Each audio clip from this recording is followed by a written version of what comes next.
நம்முடைய தன்னுணர்வானது ரொம்ப பின்னி பிணைஞ்சு இருக்குது. கர்ம வினை இருக்கும். ஆனால் அது எந்த பாதிப்பும் உங்களுக்கு தராது.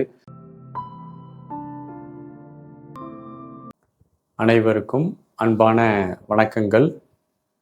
கர்ம வினை எப்படி குறையும்? அல்லது கர்ம வினையை நாம் குறைத்து கொள்ள முடியுமா? அதற்கு ஏதாவது உபாயங்கள், வழிகள் நமக்கு தெரிந்தது ஏதாவது இருந்தால் சொல்லுங்க அப்படின்னு சொல்லி அன்பர்கள் கேள்வி கேட்டிருக்கிறீர்கள். உண்மையிலே பற்றி தொடர்வது இருவினை பாவ புண்ணியமே. ஒரு மனிதனுடைய அவன் செய்த முற்பிறவியில் செய்த பாவங்களும் புண்ணியங்களும் தான் இன்றைக்கு நமக்கு பற்றி தொடர்ந்து வருகின்றன. நமக்குள் கர்மா என்பது புதுசா ஏதோ செய்யறதுக்கு இல்லை. நாம் ஒரு கணினியை வடிவமைப்பதற்கு அதனுடைய மென்பொருளை எல்லாம் நமக்கு பிடித்தது போல எப்படிலாம் வேணுமோ அப்படியெல்லாம் ப்ரோக்ராம் செய்து வைத்துட்டு அந்த மதர் போர்டை நம்ம யூஸ் பண்ணுறோம். அந்த என்ன நம்ம ப்ரோக்ராம் செஞ்சுருக்கோமோ அதான் கரெக்டாக அந்த கம்ப்யூட்டர் கரெக்டாக வேலை செய்யுது. அதே போல் நாம் நம்ம பிறக்கும் போதே நம்ம முற்பிறவியில் செய்த தொடர்ச்சியின் காரணமாக அந்த கர்ம பலன்களுக்கு ஏற்றாறு போல இந்த உடலும் மனமும் அதற்கு ஏற்றாறு போல சூழ்நிலையும் நமக்கு அமைஞ்சிருது. இதில் நம்ம புதுசாக எதுவும் செய்கிறதுக்கு ஒன்றுமே இல்லை. ஏற்கனவே கர்மாவினுடைய பலனாகத்தான் இந்த உடல், கர்மாவினுடைய பலனாகத்தான் நம்முடைய மனநிலை, கர்மாவினுடைய பலனாகத்தான் நம்முடைய சூழ்நிலை எல்லாம் அமைஞ்சிருக்குது. இப்படி கர்மாவினுடைய தொடர்ச்சியாக கிடைச்ச இந்த உடலையும் மனதையும் வைத்துக்கொண்டு நமக்குள் பதிஞ்சிருக்கக்கூடிய பதிவுகளை நாம் வெளிப்படுத்தி கொண்டிருக்கின்றோம். இப்போ நம்ம என்ன அப்படின்னா, இந்த உடலோடும் மனதோடும் நம்முடைய கருத்துக்களோடும் நம்ம நம்முடைய தன்னுணர்வானது ரொம்ப பின்னி பிணைஞ்சு இருக்குது. இப்படி பின்னி பிணைஞ்சு இருக்கிறதுனால இந்த உணர்வுகளில் இருக்கக்கூடிய ஏற்றத்தாழ்வுகள் மாறும்போது, ஏற்றமோ இறக்கமோ ஏற்படும் போது நம்ம ஒவ்வொன்றுக்கும் மகிழ்ச்சியும் துக்கமும் மாறி மாறி வந்து கொண்டே இருக்கிறது. நாம் இந்த உடலையே படர்க்கையாக நாம் பார்க்க பழகணும். நம்முடைய மனதையே படர்க்கையாக பார்க்கணும்.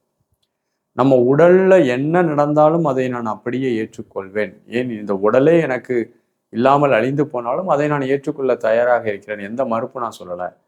என் மனதுல என்னென்ன விஷயங்கள் வந்து போனாலும் நான் இதை மட்டும்தான் செய்வேன், இதை செய்ய மாட்டேன் என்ற விழிப்பு. இந்த உடலையும் மனதையும் யார் ஒருவர் படர்க்கையாக பார்க்க பழக்கத்தை ஏற்படுத்துகிறார்களோ, அல்லது இந்த உடலும் மனதும் எனக்கு ஒன்றுமில்லை, நான் வெறுமன ஆன்மா பரமாத்மா அப்படிங்கிற ஒரு உணர்வில் ஆழ்ந்த புரிதல் உடைய ஒரு நபருக்கு தன்னுடைய கர்மாவினால் ஏற்படக்கூடிய எல்லா பாதிப்புகளையும் அவர் நீக்கி விடுவார். அவரால் மட்டும்தான் இந்த உடலையும் மனதையும் படர்க்கையாக பார்க்கக்கூடிய ஒரு தன்மை பெற்ற ஒருவரால் மட்டும்தான் நாம் கர்ம வினைகளில் இருந்து முழுமையாக நம்ம வெளியில வர முடியும். அதற்கு நம்முடைய முன்னோர்கள் நிறைய வழிகளை எல்லாம் சொல்லி வைத்திருக்கிறார்கள். பக்தி, யோகம், ஞானம் என்றெல்லாம் சொல்லுவாங்க. பக்தியாக இருப்பது, ஒண்ணுமே தெரியாத போது நமக்கு மேல் இறைவன் என்ற ஒரு சக்தி இருக்கிறது. அந்த சக்தியை நம்பி நாம் முழுவதுமாக நாம் அந்த இறைவன் எல்லாமே அவர் பார்த்துக்கிடுவார். நம்ம ஏன் போட்டு குழப்பணும், நம்ம கடமையை செய்யணும்னு சொல்றது பக்தி. ஞானம் என்பது தன்னுடைய உடலையும் மனதையும் புரிந்து கொள்வது. யோகம் என்பது கண்களை மூடி அமர்ந்து தன்னுடைய மனதை ஒருநிலைப்படுத்தி கொண்டு ஆழ்ந்த அமைதியை குறித்த சிந்தனைக்கு போறது. அதுக்கப்புறம் சரண்டர் அப்படிங்கிறது ரொம்ப முக்கியமான விஷயம். நம்ம சரணாகதி அடைந்து விட வேண்டும். நாம் முழுமையான ஒரு சரணாகதி, உடல், மனம், பொருள், ஆவி எல்லாமே நான் அந்த பிரபஞ்சத்தில் ஒப்படைச்சிட்டேன். நான் எனக்கு செய்யறதுக்கு ஒண்ணு, நான் ஜஸ்ட் இங்க வந்திருக்கிறேன், என்னுடைய கடமையை செய்யறேன், எனக்கு இதுல எந்த விதமான பெருமையோ சிறுமையோ இல்லை அப்படிங்கிற உயர்நிலை சரணாகதி. அது சரணாகதினா கொஞ்சம் மிச்சம் வச்சிருக்கிறதுல முழுவதும் ஒப்படைக்கிறது அப்படிங்கிறது வேற.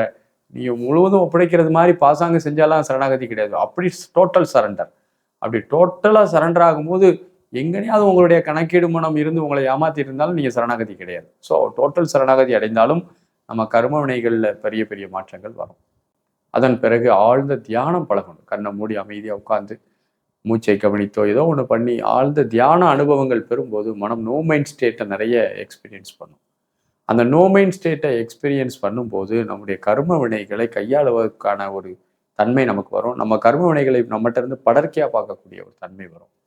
அதன் மூலமாக நமக்கு ஒரு விழிப்புணர்வு ஏற்படும்.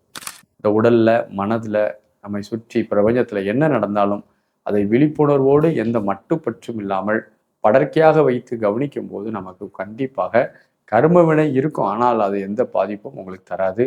உங்களுக்கு இன்பமோ துன்பமோ மகிழ்ச்சியோ துக்கமோ எது நடந்தாலும் அது எதுவுமே உங்களை பாதிக்காது. நீங்கள் வெறுமன சதா சாட்சியாக இருப்பீர்கள். ஆகவே அந்த யோக முறைகளின் மூலமாக கண்டிப்பாக கர்மாவை நாம் படர்க்கையாக்க பார்த்து அது நம்முடையது இல்லை, அடுத்தவங்களுக்கு ஏதோ நடந்தால் நம்ம எப்படி அட்வைஸ் சொல்றோம், அதே போல நமக்கு நடக்கிறதே நம்ம பார்க்க ஆரம்பிச்சா நம்ம கர்ம வினைகளினுடைய வீரியத்திலிருந்து கண்டிப்பாக விடுதலை பெற்ற ஒரு மனிதராக மாறிவிடுவோம். வாழ்த்துக்கள். நன்றி. வணக்கம்.